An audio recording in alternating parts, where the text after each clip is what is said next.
कहते हैं कि कामयाबी एक दिन ज़रूर मिलती है और वो जब मिलती है तो फिर एक सब्जी बेचने वाले एक लड़के को महाराष्ट्र का एक जिम्मेदार आईपीएस बना देती है। और ऐसे ही बेहद ख़ास मेहमान हमारे साथ इस पॉडकास्ट में जुड़ चुके हैं IPS Nitin Bagate sir. Sir आपका स्वागत है इस इंटरेक्शन में। सर हम एमजीएम के इस डिजिटल में आपका पॉडकास्ट कर रहे हैं।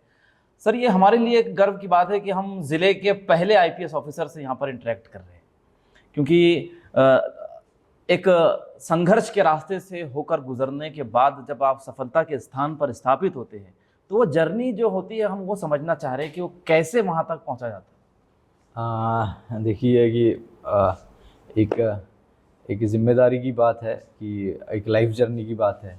जैसे लाइफ में जो वाक़यात होते गए तो उससे ये इंस्पिरेशन मिलता गया। आपने जैसे कहा कि एक सब्ज़ी वाले से लेके एक आईपीएस ऑफिसर, तो बचपन में कई ऐसे वाक़यात हुए।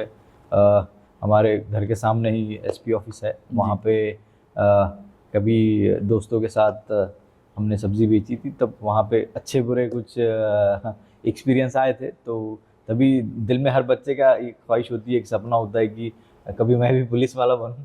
तो उसी तरह एक ख्वाहिश थी। तो बस एजुकेशन लेते लेते आगे सफ़र तय करते करते वो जो ख्वाहिश थी वो गहरी होती गई और उसी के बाद यूपीएससी का एग्ज़ाम देके आज इस मकाम तक पहुँचे हैं। तो सर वो इंस्पायरिंग मोमेंट क्या था कि नहीं अब मैंने ये देख लिया, नहीं मुझे भी अब आईपीएस बनना है? मैं एक मैकेनिकल इंजीनियर हूँ। आईआईटी दिल्ली से मैंने एमटेक किया और उसके बाद उसके पहले भी मैं प्राइवेट इंडस्ट्री में था, उसके बाद भी प्राइवेट इंडस्ट्री ज्वाइन की थी। और कंपनी में काम करते करते बार बार वो जो सपना कभी देखा था और जो हालात थे वो हालात बदलने की एक कोशिश थी। तो वो कोशिश कहीं धुंधली होते हुए कंपनी में काम करते हुए वो दिखाई दे रही थी जी। और ज़रूर वो हालात बदलने थे, अपने आप के भी और दूसरों के भी, जो हमारे साथ पले बढ़े हैं और आसपास जो भी लोग थे उनके भी। तो यकीनन कंपनी में काम करते करते वो जो कोशिश थी वो नाकाम होते हुए दिखाई दे रही थी। तो इसीलिए एक पहला अटेम्प्ट मैंने यूपीएससी का दिया। उसके बाद जो हुआ कि जर्नी करते करते एक 3-4 अटेम्प्ट में I got selected into IPS. क्या बात है। लेकिन सर आप जब जॉब कर रहे थे एक इंजीनियर की हैसियत से, तो वो भी आपकी एक जॉब थी, एक जिम्मेदारी थी, लेकिन आप एक आईपीएस ऑफिसर बन गए। उसके बाद आप एक राष्ट्र को अपने आप को समर्पित कर रहे हैं। तो दोनों में चैलेंजिंग मतलब काम कंपैरिजन नहीं करना चाहिए, लेकिन क्या आपको लगता है कौन सा काम ज़्यादा चैलेंजिंग? जी ज़रूर कि इंजीनियरिंग की अपनी एक बात है कि आपका स्पैन, एरिया ऑफ कंट्रोल जो होता है वो बढ़ जाता है। कहीं ना कहीं आपका जो इम्पैक्टिंग जोन होता है वो बढ़ जाता है। आप एक काम करते करते कंपनी में किसी एक पार्ट को डिज़ाइन कर रहे होते हैं और वो पार्ट किसी मशीन में या किसी ऑटोमोबाइल में लगने वाला होता है, जिससे मुझे नहीं लगता कि हम देश के जो हालात है या समाज के जो हालात है उसको बदल सकते हैं। ये जिम्मेदारी की भावना बार बार थी। तो ये बात जो हमारी सिविल सर्विसेज है उसमें नहीं है। एक आपका जो एरिया ऑफ कंट्रोल है, स्पैन ऑफ कंट्रोल है, वो बढ़ जाता है और यकीनन आप लोगों के हालात सुधार सकते हैं और लोगों को मदद कर सकते हैं। समाज को डिज़ाइन करने की अपॉर्चुनिटी मिल जाती है। एक अपॉर्चुनिटी मिलती है कि आप लोगों के हालात सुधार सको। आप एक कंप्लेन करते हुए जो एक बंदा होता है वो कंप्लेन करने वाला न बच के एक प्रॉब्लम सॉल्वर आप बन जाते हो। सर आईपीएस एग्जाम्स आपने जो कॉम्पिटिटिव एग्जाम्स होते हैं आपने पास की, उसके बाद आपकी ट्रेनिंग का फेस आपका कैसा? जी आईपीएस की ट्रेनिंग जो होती है हमारी national police academy, Sardar Vallabh भाई Patel national police academy Hyderabad में होती है। और ज़रूरत ट्रेनिंग के दौरान हमें हर वो चीज़ सिखाई जाती है जो इस सर्विस में काम करने के लिए ज़रूरी है। जैसे आपको आपकी फिटनेस पे ध्यान दिया जाता है, आपके लॉ जो इंडियन लॉज है, जो भी आपके एडवेंचर स्पोर्ट्स है, ये सभी के ऊपर ध्यान दिया जाता है। उसके बाद आपकी वेपन ट्रेनिंग होती है, हमारे को जो बाकी ऑर्गेनाइजेशन है उनके साथ कैसे डील करना है, उनके साथ इंटरफेस कैसे रखना है, और साइंटिफिक ट्रेनिंग, काफ़ी सारी ट्रेनिंग वहाँ पर। सर ट्रेनिंग के बाद तो आपकी जो पोस्टिंग हुई फर्स्ट टाइम आपको मतलब कौन सा एरिया में काम किया? ट्रेनिंग के लिए एक 6 मंथ हमारी ट्रेनिंग में जो डिस्ट्रिक्ट प्रैक्टिकल ट्रेनिंग कहलाई जाती है, वो डिस्ट्रिक्ट प्रैक्टिकल ट्रेनिंग हमारी सोलापुर में होती है। वो 6 महीने हमको चार्ज लेना पड़ता है पुलिस स्टेशन का, और डिस्ट्रिक्ट में पुलिस एडमिनिस्ट्रेशन कैसा होता है उसकी एक जानकारी मिलती है। उसके बाद फेज़ 2 के बाद हमारी पासिंग आउट परेड के बाद पहला चार्ज मुझे as a ASP permanent city में। अच्छा, और उसके बाद फिर आपका ये सिलसिला बढ़ा, फिर आगे बढ़े आप उसी जिले में, उसी शहर में जहाँ पर आपने एजुकेशन हासिल की, जिस शहर को आपने अपनी आंखों के सामने बनता हुआ, तो आप यहाँ पर जोन 1 के डीसीपी भी थे का मतलब ये है कि सर आप रत्नागिरी के एसपी हो चुके। तो सर आपने एज ए डीसीपी रहते हुए शहर में कौन कौन सी प्रॉब्लम्स को देखा, किन किन इश्यूज को आपने देखा, आपका देखने का नजरिया क्या था, उसको कैसे आपने हैंडल किया, क्योंकि वो चैलेंजिंग होती सब सिचुएशंस। जी बिल्कुल, इसी शहर में पले बड़े हैं, इसी शहर की पैदाइश है, इसी शहर की मिट्टी में भी हमारा खून भी है और पसीना भी है। तो शहर के हालात से मैं काफ़ी वाकिफ़ था, और यहाँ पे किस एरिया में क्या सिचुएशन है और किस तरह डील करना है। तो बात थी कि एक गली का लड़का अपने शहर में एक सितारों के बोझ के साथ एक जिम्मेदारी के साथ आया। तो देखा कि जो हालात पे कभी हमने तकरार की थी, कभी कंप्लेन की थी, कभी हालात सुधारने का एक मौका मिला, तो ज़रूर जिस चीज़ों का पेन होता है कि आम इंसान को, यहाँ के स्टूडेंट को, वो पेन मैंने भी सहन किया। वो सारी चीज़ें वो ठीक करने की कोशिश की। जहाँ गुंडागर्दी थी तो वहाँ पे गुंडागर्दी को तोड़ना, जहाँ पे नशाखोरी के अड्डे थे तो नशाखोरी के अड्डों को तोड़ना, यहीं पे कार्रवाई करना।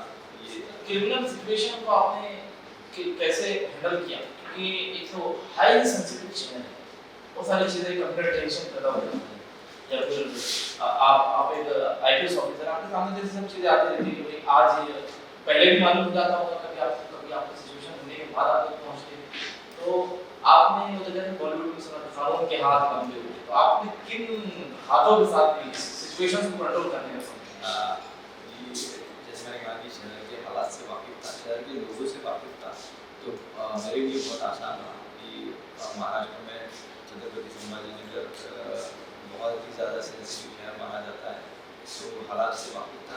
बहुत सारी चीज़ें भी खबर शहर का एक सुपुत्र होने के नाते मेरे को पहले मिल जाती थी, या फिर जब मिलती थी तो शहर के जो एरिया होता है, डिस्टेंस कम होता है, तो क्विक रिस्पॉन्स करना। और आप अगर कोई ऑफिसर उसको क्योंकि वहाँ पे जाता है, मौजूदा हालात को समझता है, और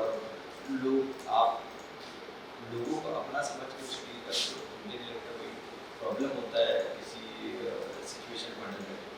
सर मैं चूंकि जर्नलिस्ट हूँ तो मैं ये बोल सकता हूँ कि पॉलिटिशियंस जो होते हैं उनको कहा था ये पॉलिटिशियन लॉलीपॉप दे रहे चॉकलेट, लेकिन मैंने आपको फील्ड पर देखा कि आप बड़े बड़े आक्रामक प्रोटेस्ट को उनके जो लीडर्स होते थे या फिर जो लोग आते थे आपने चॉकलेट्स देते थे, तो सर ये आपने मतलब कंट्रोल करने का एक नया तरीका आपको नहीं चॉकलेट अपनी दी थी किसी को ज़रूर कि एक प्रोटेस्ट के दौरान हमको आंसू गैस का यूज़ करना पड़ा था, और उसी दौरान सिचुएशन ऐसी थी कि लोगों के सेंटिमेंट्स बहुत हाई थे और लॉ एंड ऑर्डर की सिचुएशन बनी हुई थी, तो उनको लोगों पर कार्रवाई करनी पड़ी। सर पड़ेगा की शायद आप नहीं, जो मैं एक इसकी मोर्चे की बात कर रहा हूँ, मोर्चे की, तो उस मोर्चे में लोगों ने गेट क्रैशिंग कर दिया और गेट तोड़ के लॉ अपने हाथ में ले रहे थे। तो उसमें जितने भी लोग थे तो हमें कार्रवाई करनी पड़ी, बट ये भी जिम्मेदारी की भावना थी कि ये सब लोग अपने हैं और इन्होंने लॉ अपने हाथ में लिया है, तो जब तक लोग शांत नहीं हो जाते तक वो सिचुएशन हमने हैंडल की।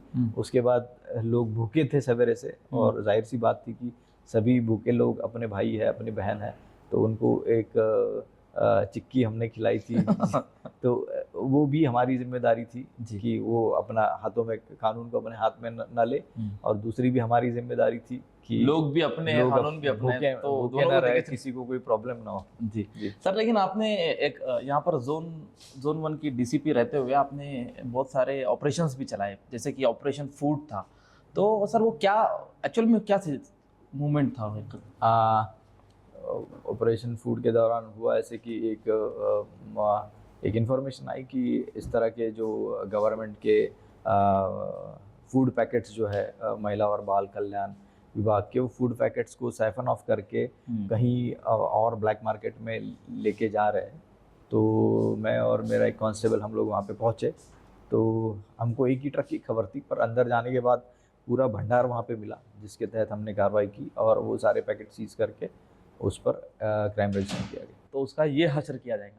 तो सर ये आपके दिमाग में ये खुराफाती आइडिया कहाँ से आया? खुराफाती आइडिया नहीं है कि जाहिर सी बात है कि एज ए कॉमन मैन वो फेस किया था कि जो कुछ हुड़दंगाई करने वाले जो लड़के हैं कि कॉलेज में टशन मारने के लिए हो या कुछ गुंडागर्दी दिखाने के लिए हो, कि बुलेट के साइलेंसर हो या दूसरी भी बाइक्स होती है उसके साइलेंसर चेंज करके उसमें से पटाखे की आवाज़ निकाल के, तो इससे काफ़ी डिस्टर्बेंस होता है, एक्सीडेंट हो सकता है और लोगों को तकलीफ होती है, बहुत सारे हॉस्पिटल्स में स्टूडेंट्स को। तो ये जो एक पहले से ही मेरे दिमाग में था कि परभनी सिटी में रहते हैं काफ़ी साइलेंसर्स इसी तरह जब्त किए गए थे 300-400, पर उसके बाद कंटिन्यू जब अपने शहर में यहाँ पे वापस आए तो वो परभनी में मैंने वो रोड रोलर के नीचे दे दिए थे और उसमें वो बर्बाद हो गए थे। और यहाँ पर रोड के ऊपर ही आपने वो एज ए इंजीनियर मुझे भी थोड़ा उसमें एक शर्म महसूस हुई कि इंजीनियर होके what I have done, like वो जो साइलेंसर्स थे उसको कुचल दिया गया, उससे कुछ मैसेज नहीं गया, वो टेम्पररी मैसेज था। मुझे लगा कुछ परमानेंट मैसेजेस जो ये ऐसे न्यूसेंस क्रिएटर है उनको देना ज़रूरी है, इसलिए मैंने वो सारे साइलेंसर जो यहाँ पे कार्रवाई के दौरान हमने जब्त किए गए थे नाकाबंदियों में, जो इस तरह के नॉइज़ पोल्यूशन क्रिएट कर रहे थे, तो एक अपॉर्चुनिटी थी कि हमारे शहर में कुछ नई चीज़ सुशोभीकरण के लिए या ब्यूटिफिकेशन के लिए नहीं थी, तो एक इंजीनियरिंग दिमाग के तहत स्टूडेंट, इंजीनियरिंग कॉलेज के स्टूडेंट प्लस अपने MIDC की जो इंडस्ट्रीज थे उनके साथ कोलैबोरेशन करके एक बहुत ही 2-3 सुंदर ऐसी प्रतिकृतियाँ शहर के ब्यूटिफिकेशन के लिए क्रांति चौक में हमने लगाई गई। और उसके बाद वो एक मैसेज भी जाता है कि आते जाते हुए कि ऐसे साइलेंसर नहीं यूज़ करना चाहिए, नहीं तो ये हश्र होगा। सर जैसा कि हमारा जो शहर है ये एक हाईली सेंसिटिव शहर रहा, यहाँ पर जातिवाद की राजनीति भी इस शहर में होती है, तो आपको एक DCP होने के नाते जो कम्युनल राइट्स होते हैं वो दंगों को आपने कैसे कंट्रोल किया? जैसा कि हमारे पास पड़ेगांव का एक इशू हो गया था, फिर उसके बाद गांधीनगर का एक इशू था, दौलताबाद का एक मुद्दा था, फिर इंडस्ट्रियल सेक्टर में, तो आपने मतलब क्या एक्सपीरियंस रहा और कैसे आपने सिचुएशन को अपने कंट्रोल में लेके मामले को रफा दफा किया? जी, पहले से ही मेरा यही मानना है कि मोर्चे और आंदोलन ये अलग चीज़ है और दंगाई जो है, जो शहर की पूरी शांतता भंग करते हैं, वो अलग चीज़ है। दोनों को अलग अलग तरीके से डील करना चाहिए। जहाँ बात का यूज़ हो वहाँ बात, और जहाँ लाठी का यूज़ हो वहाँ लाठी। यही एक अच्छे पुलिसिंग की एक निशानी मानी जाती है। तो यहाँ के जो दंगा के हालात थे वो कहीं ना कहीं कम्युनल सिचुएशन ख़राब करके यहाँ की डेवलपमेंट में बाधा लाने वाले थे। तो एज ए पुलिसमैन और शहर का एक सन ऑफ द सॉइल होने के नाते ये जिम्मेदारी थी कि ये जो हालात है वो बदलने चाहिए, पर पॉजिटिव वे में बदलने चाहिए। तो इसीलिए जब भी कहीं भनक पड़ी इमीडिएट रिस्पांस यही एक होता है, इमीडिएट। और सीनियर ऑफिसर ने अपनी मतलब जहाँ पे हमारा काम है, जिम्मेदारी है कि फील्ड पे पुलिसिंग करना, ना कि ऑफिस में बैठ के ऑर्डर देना। तो जब भी ऐसी हालात पैदा हुए इमीडिएटली कोई फोर्स पहुँचे ना पहुँचे, वहाँ पे जाके अपनी ज़िम्मेदारी से उससे डील करना और स्ट्रॉन्ग एक्शन लेना। आप अगर जाते ही स्ट्रॉन्ग एक्शन लेते हो, दंगाइयों के साथ डील नहीं की जाती, उनके साथ बातचीत नहीं की जाती, उन पे एक्शन लिया जाता है। और वही हर जो भी कम्युनल सिचुएशन यहाँ पे फ्लेयर अप हुई थी उसमें एक्शन लिया गया और इमीडिएट लिया गया। सर एक जालना रोड जो इसी शहर में है, वहाँ पर गैस टैंकर का एक इशू हुआ था। वो गैस टैंकर डिवाइडर से टकरा गया था, उसके बाद गैस फैल गई थी। तो सर वो एक हॉरिफिक सिचुएशन थी, आपने उसको कंट्रोल बड़ी बखूबी किया, एक जिम्मेदार नागरिक की हैसियत से, जिम्मेदार ऑफिसर की हैसियत से। तो क्या एक्सपीरियंस रहा था आपका? ये सवेरे सवेरे जैसे ही मुझे कॉल मिला तो 5 मिनट के अंदर मैं मतलब यूनिफॉर्म करके होटल रामगिरी जो है अपने ऑनरेबल हाई कोर्ट के सामने, राम होटल के सामने, वहाँ पे मैं पहुँच गया। तो सिचुएशन एकदम नई थी, तो पहले एरिया को कॉर्डन ऑफ करना ज़रूरी था और वो गैस का लीकेज वो वहाँ पे जाके स्पॉट पे जाके पोजीशन पे जाके हालात को समझना ज़रूरी था। तो वो एक्शन हमने लिया कि वहाँ पे हालात को समझा। एज ए इंजीनियर मैं समझ सकता था कि वो गैस को काबू कैसे करना है। तो हमारे जो महानगर पालिका के सारे फायर फाइटर्स थे वो वहाँ मौजूद थे और वो जो गैस लीक हो रही थी उसको हमारे जो डिज़ास्टर मैनेजमेंट के कुछ लोग थे वो उन्होंने हमने साथ मिलकर ये तय किया कि उसको गैस को वो पानी में डिज़ोल्व होती है तो उसको कंटिन्यूसली वाटर उस पर स्प्रे करके डिज़ोल्व करना। दूसरा वहाँ का एरिया कॉर्डन ऑफ कर देना ताकि एक भी व्हीकल उस तरफ ना आए। तीसरा ये था कि वहाँ की सारी बिजली हमें बंद करनी पड़ी ताकि कोई स्पार्क होके वहाँ पे ब्लास्ट ना हो जाए। अगर ब्लास्ट होता तो आसपास का एटलीस्ट 500 मीटर या 1 किलोमीटर के एरिया में हानि हो सकती थी। अगला कदम ये था कि वहाँ के आसपास के जो एरिया थे वो सारे वहाँ पे हमारे पुलिस की व्हीकल वहाँ पे घुमा के वहाँ पे अनाउंसमेंट करना पड़ा कि अब आपके सबकी गैस बंद कर दीजिए। वहाँ पे से सारे एरिया के आसपास के 1 किलोमीटर स्क्वायर किलोमीटर एरिया के लोगों को इवैक्यूएट किया गया। ऑनरेबल हाई कोर्ट को अपनी प्रोसीडिंग उस दिन रोकनी पड़ी, वो बंद करना पड़ा हाई कोर्ट की प्रोसीडिंग सारी। बाद में सारे जो अपने 5 स्टार होटल थे वहाँ पे रामा होटल हो गया, एम्बेसडर, प्रेसिडेंट पार्क मतलब लेमन ट्री और जहाँ के आसपास के स्कूल कॉलेजेस वहाँ के बिजनेसेस सब बंद करने पड़े। तो ये एक बहुत ही चैलेंजिंग ऑपरेशन था कि इतने बड़े डेंस पॉपुलेशन एरिया में इतना 18 मीट्रिक टन का एलपीजी का टैंकर का एक्सीडेंट होना और वहाँ से लीक होना। तो तकरीबन 12 से 13 घंटे हमें ये सिचुएशन हैंडल करने में लग गए और सारी टीम, हमारी पुलिस की टीम, हमारी महानगर पालिका की टीम और हमारे इंडस्ट्री के कुछ एक्सपर्ट्स अपनी जान को हथेली पर लेकर, इनफैक्ट हमारे म्यूनसिपल कमिश्नर जान पे हथेली पर लेके हम वहाँ पे डटे रहे और आखिर तक जब तक सिचुएशन कंट्रोल में नहीं आती वो हमने वहाँ तक खड़े रहे और अपने शहरवासियों की रक्षा की। नहीं, एक सोल्जर्स की तरह आप लोगों ने सिचुएशन को हैंडल किया, योद्धा की तरह, फ्रंट लाइन वॉरियर्स थे आप लोग और इस बात की लोगों ने सराहना भी की। सर मेरा अगला सवाल ये है कि एक हम जिस समाज में रहते हैं ये समाज युवाओं का समाज है और ये देश युवाओं का देश है। हमारे प्रधानमंत्री जी भी कहते हैं कि देश युवाओं का देश है जी। तो सर युवा हमारे जो है इस ज़माने में आजकल ड्रग्स एडिक्टेड होते जा रहे हैं जी। और आपने एक ऑपरेशन क्लीन अप भी इसके लिए चलाया था। तो सर उसका आपका एक्सपीरियंस कैसा रहा और जो लोग आज भी इस ड्रग्स में मुलव्विस है, इन्वॉल्व है, उन लोगों के लिए आपका क्या संदेश है? जी, हमारे माननीय प्रधानमंत्री जी और हमारे माननीय सीएम साहब देवेंद्र फडणवीस साहब, उन्होंने स्ट्रिक्टली ये जो है एक ऑपरेशन क्लीन अप जी पूरी तरह से नशा मुक्ति, जिस तरह ये ड्रग्स हमारे युवा पीढ़ी को बर्बाद कर रहा है उसको पूरी तरह से तहस नहस करने के लिए ये जिम्मेदारी पुलिस डिपार्टमेंट के कंधों पे है और पुलिस डिपार्टमेंट उसे बखूबी निभा रहा है। इसके दौरान जो ऑपरेशन क्लीन अप था कि बहुत जगह पे ओपन में जो वाइन शॉप्स है वहाँ से दारू लेके या देसी दारू के ठेकों से दारू लेके ओपन एरिया में बैठना, इसके थ्रू काफ़ी सारा क्राइम पनपता है। दारू पीने के बाद इंसान अपने होशो हवास में नहीं होता। तो ऐसी सिचुएशन शहर में थी जो मैं पहले भी देख चुका था। तो वो जिम्मेदारी थी कि ऐसे जो बाहर लोग दारू पी रहे या नशा कर रहे उनको हमने हमारे टीम्स इकट्ठा करके मतलब ऑपरेशन क्लीनअप के लिए टीम्स बनाए गए और कॉमन टीम कंबाइनली खुद मैं भी और ऑफिसर्स खुद हम जाके ऑन द स्पॉट इस पे कार्रवाई की गई। जहाँ ज़रूरत पड़ी वहाँ पे लाठी का यूज़ किया गया और काफ़ी सारे रेड कंडक्ट किए गए और इस पूरे सर्कल को तोड़ने की कोशिश की गई। सर जो लोग इस नशे के विरोध काम कर रहे हैं उन पर मुझे 2 पंक्तियाँ याद आ रही है कि नशा पिला के गिराना तो सबको आता है, मज़ा तो तब है कि गिरते को थाम ले साखी। और जो लोग वाकई नशे में इन्वॉल्व होते हैं उनके परिवार किन समस्याओं से जूझते हैं, ऐसी भी कई स्टोरीज आप तक पहुंची होंगी। अगर आप शेयर करना चाहें हमारे दर्शकों तक तो आप ज़रूर शेयर कर सकते हैं। काफ़ी सेंसिटिव थी कि मतलब कोई एक युवा इसमें नशे में बर्बाद नहीं होता, उसकी पूरी फैमिली उसमें बर्बाद होती है ऐसा मुझे लगता है।